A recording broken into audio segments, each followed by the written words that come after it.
Hello campus geeks, welcome back to my channel and let's get started. So today I am going to share a complete walkthrough of Accenture's latest on-campus and off-campus recruitment process. Having personally appeared for this drive and received an AASE offer, I'll explain each round, what to expect, the eliminatory stages and how overall performance decides your final role, that is AASE, AASE or AAE. This guide will help you prepare better, avoid common mistakes, and understand exactly where to focus your efforts. Accenture's recruitment is not just about coding, it evaluates your communication, logical thinking, tech fundamentals, and project understanding. So let's dive in. So, Accenture is a global professional services company with a strong presence in India. They operate at multiple domains: tech, strategy and consulting, digital, and operations. They are known for their structured hiring, standardized assessments, and large scale campus recruitment drives. Unlike many other companies, Accenture evaluates candidates across multiple dimensions, not just coding or academics. Your tech knowledge, logical reasoning, behavior skills, and communication all contribute to your final selection. So, understanding the process thoroughly is crucial because your overall performance across all the rounds will decide the role you will be offered. So, the roles being offered in the current drive are AASE, that is Associate Software Engineer. This is the entry level role. AASEs typically work on development, testing, support, and enterprise applications. It is ideal for candidates meeting just baseline expectations. Now, the second comes the AASE, that is Advanced Associate Software Engineer. AASE is a step above AASE with responsibilities like debugging, system enhancements, client side modules, and more advanced development tasks. My consistent performance in assessments and interviews helped me secure this AASE offer. Now the next role comes the Advanced Application Engineer, that is AAE. This is the premium technical role reserved for top performers. It focuses on advanced development, solution design and modern tech stacks. So importantly, you cannot directly apply for a role. The final role is based on your cumulative performance across the all rounds. So here are the CTZ and the package details as mentioned by the Accenture. You can see that the various tier 1 and tier 2 cities offering the packages for the three roles. Like in ASC for tier 1 cities, the package is 4,64,580 rupees. And similarly for AASE and AAE roles. So let's come to the recruitment flow overview. The recruitment process follows a multi-stage evaluation model and your overall performance across all stages determines the role you'll get. So the stages are behavioral and cognitive assessment, which includes psychometric and gamified test. Then comes the technical MCQ assessment, which evaluates the conceptual and logical based questions. And then comes the coding, SQL and front-end round, which includes the hands-on coding tasks. And then followed by communication assessment, which includes verbal and written test. And then the final interview, which combines the technical and HR round. And then comes the overall performance evaluation, which determines your role, that is ASE, AASE or AAE. So each stage matters and consistency across all rounds is far more important than excelling in just one. So let's come to the round 1. So round 1 has two parts. Part A is the psychometric test. This section has personality based questions that evaluate your work style, decision making, ethics, and behavior under pressure. This part is non eliminatory, but your answers contribute to your overall evaluation score. My advice is to answer honestly. Inconsistency can still affect your overall assessment. Now, next comes the part B, which is the gamified assessment. This is the first eliminatory stage. Keep that in mind. It consists of 3 mini games designed to assess your logical thinking, numerical ability, time management, and pattern recognition.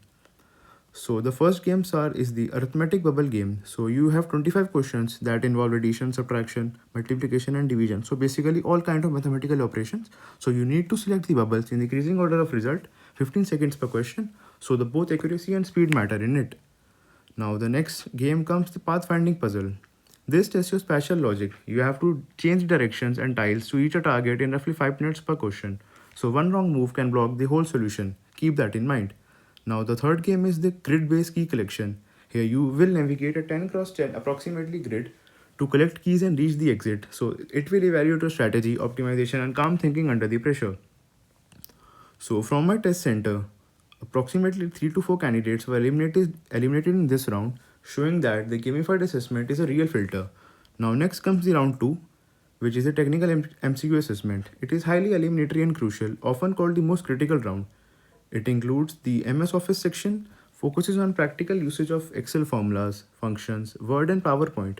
The questions are not theoretical, but they test hands-on understanding. Now the next comes the pseudocode and OOPS section.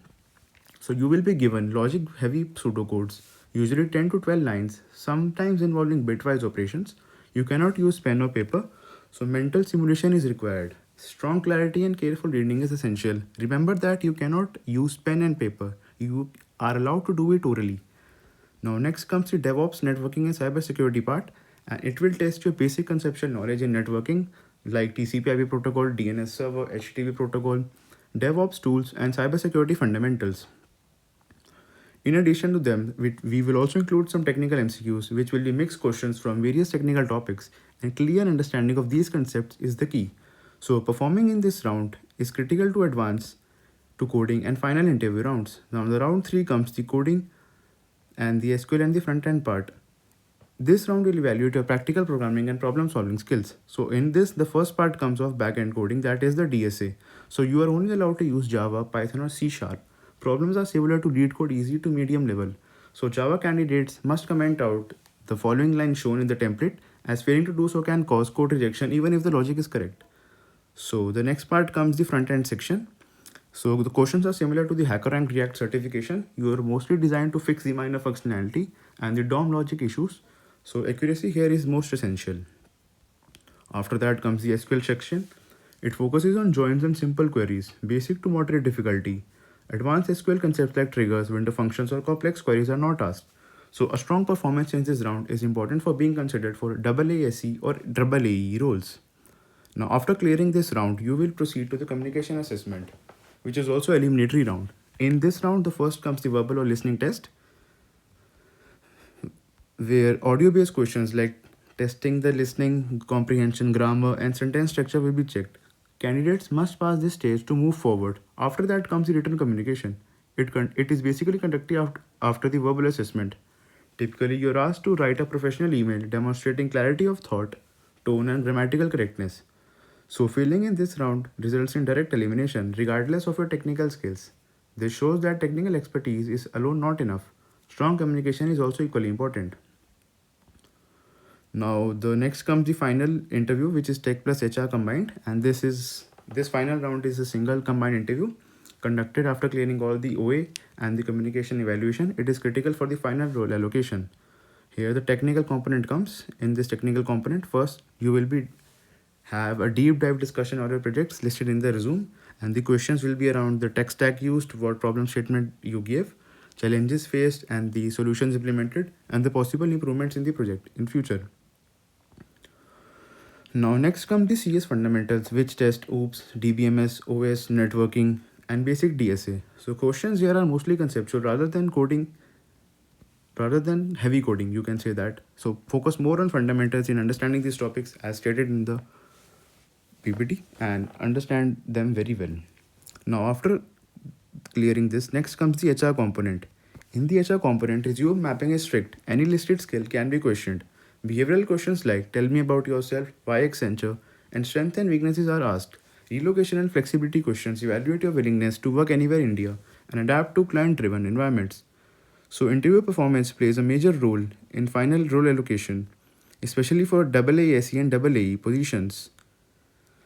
So Accenture allocates final role AASE, AASE, and AAE based on the cumulative performance across the online assessments, coding, the SQL part, the final interview, the communication assessment. So a strong and consistent performance across all the stages can help candidates move from ASE to AASE or AAE. My AASE offer is a result of steady performances in all rounds, showing that balance and consistency matter more than excelling in just one section. So as I said, the role allocation is based on the overall performance. Here you can see that the all roles combine to give a clear picture of your final allocation, and the interview structure is also explained here. So the onboarding criteria is also mentioned, that after clearing the interview you will be onboarded only if you clear the pre-onboarding program, which is there after your letter of intent when it is issued. So PAN card is also mandatory, and the various documents must be mandatorily submitted for that verification. After that you will be onboarded if you clear the pre-onboarding training program. So the key preparation tips here include that prepare your projects thoroughly, understand every line of code, every design and decision, revise core CS fundamentals like OOPS, DBMS, networking, OS, and basic DSA.